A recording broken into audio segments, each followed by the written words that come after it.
This material is not normal thermite. That's the other thing that really needs to be understood. Anybody could make normal thermite. You can get the ingredients, you can mix them together, you can make them. Any kid could basically do it if they knew the recipe. This material is composed of the real key ingredient that I don't think anybody else could really make in a convenient way is the nano aluminum. It's a controlled substance. I could go buy it, but the government limits how much I can buy of it. It's very, very difficult to produce in these sizes and to keep from reacting. It's not something that you just get at the local five and dime or you're going to make on your own. It's a very, very difficult to make material. And that's the one thing in there that really tells me specifically that this wasn't some guys working in caves in Afghanistan, or it wasn't you know, somebody in their basement doing this. This was, you know, a massive engineering operation that made these materials. So the military uses it for a number of different applications. Another one, if you do a search on Google for thermite and building demolition, you can find all sorts of wonderful devices that have been fabricated and invented that use thermite for building demolitions.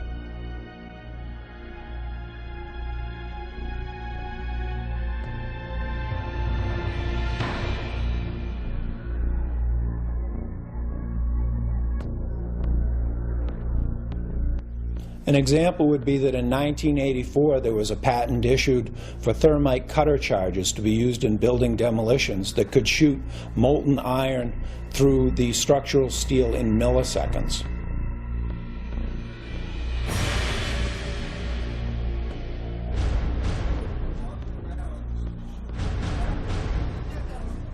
Oh my God! That was a bomb that did that. Look at that! That was a fucking bomb that did that. There's no goddamn way that could have happened.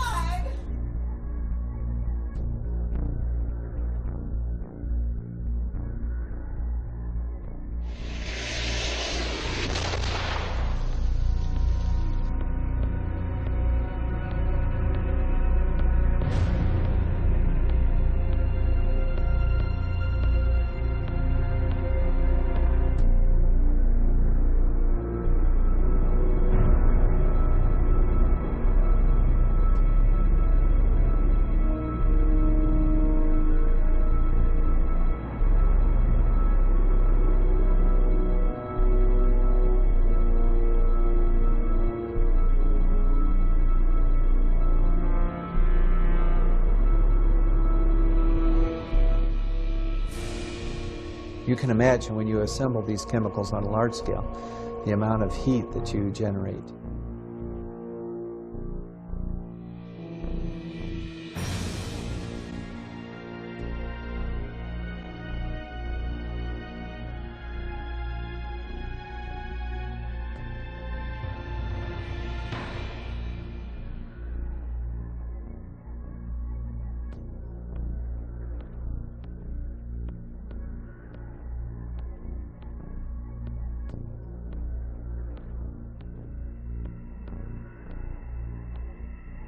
And then, who does Bush appoint?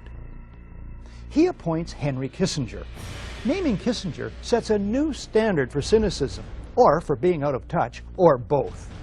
A New York Times editorial suggests the choice was to contain an investigation the White House long opposed. But Kissinger at least is an expert on the date September 11th. It was on that day in 1973 that the CIA-assisted overthrow of the democratically elected government of Chile takes place, masterminded by Kissinger for Richard Nixon. President Salvador Allende is murdered.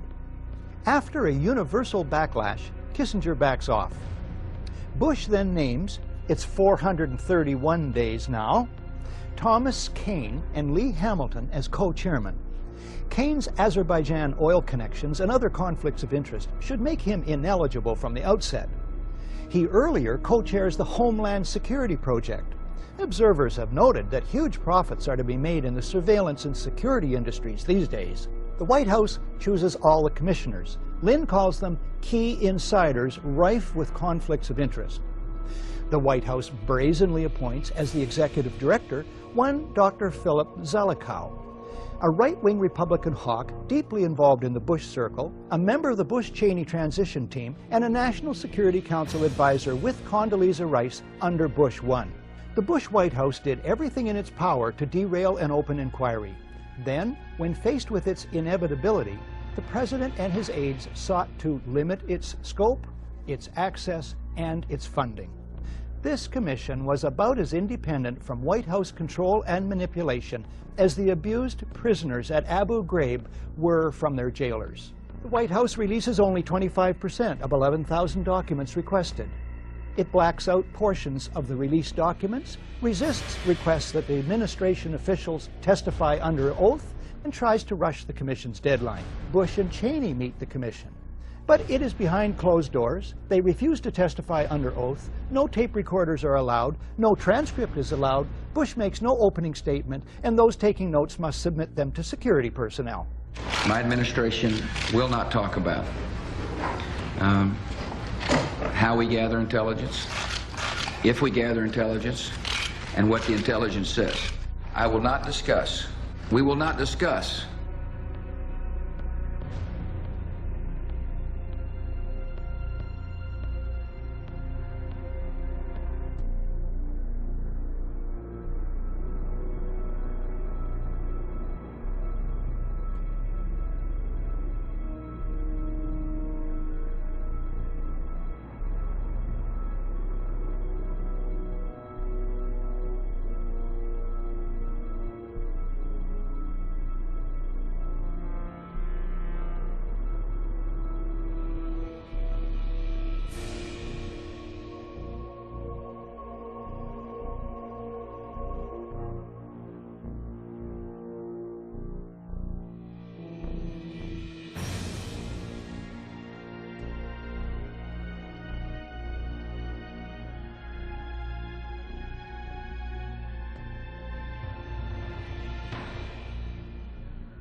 Well, the simple fact is, Barry, that they didn't know where to go.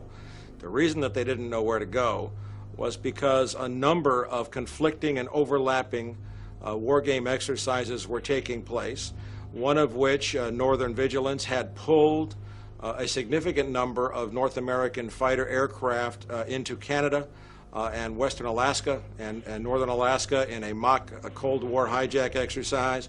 There was another drill, Vigilant Guardian, which was a hijack exercise, a command post exercise, but it involved the insertion of false radar blips onto radar screens in the Northeast Air Defense Sector. There was another exercise, Vigilant Warrior, which was, in fact, according to a NORAD source, a live fly hijack drill being conducted at the same time.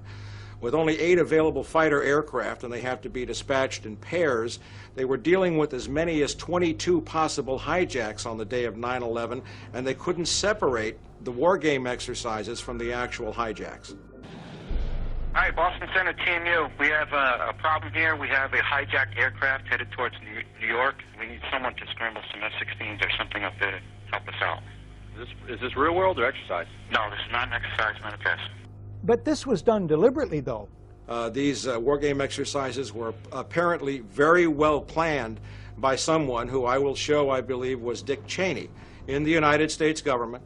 to deliberately confuse FAA, NORAD, and U.S. Air Force fighter response to fulfill a prophecy that another man had once said, let one happen and stop the rest. We do not have a clear explanation for why fighters from Andrews Air Force Base were sent out over the sea first and couldn't turn around because the 9/11 Commission seemed to change all the evidence just arbitrarily right before it issued its final report. So we don't have a clear explanation, but certainly there was, it is all consistent with a motive that said make sure that the fighters don't get to any place in time to stop the 3 critical attacks on the World Trade Center and the Pentagon. Do we want to think about scrambling aircraft? Oh, God, I don't know. That's a decision somebody's going to have to make probably in the next 10 minutes.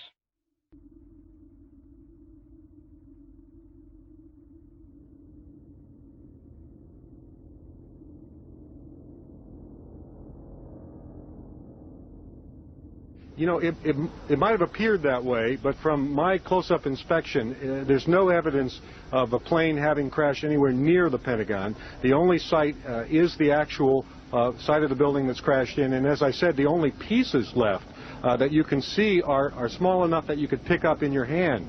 There are no large tail sections, wing sections, a fuselage, nothing like that anywhere around, which would indicate that the entire plane crashed into the side of the Pentagon.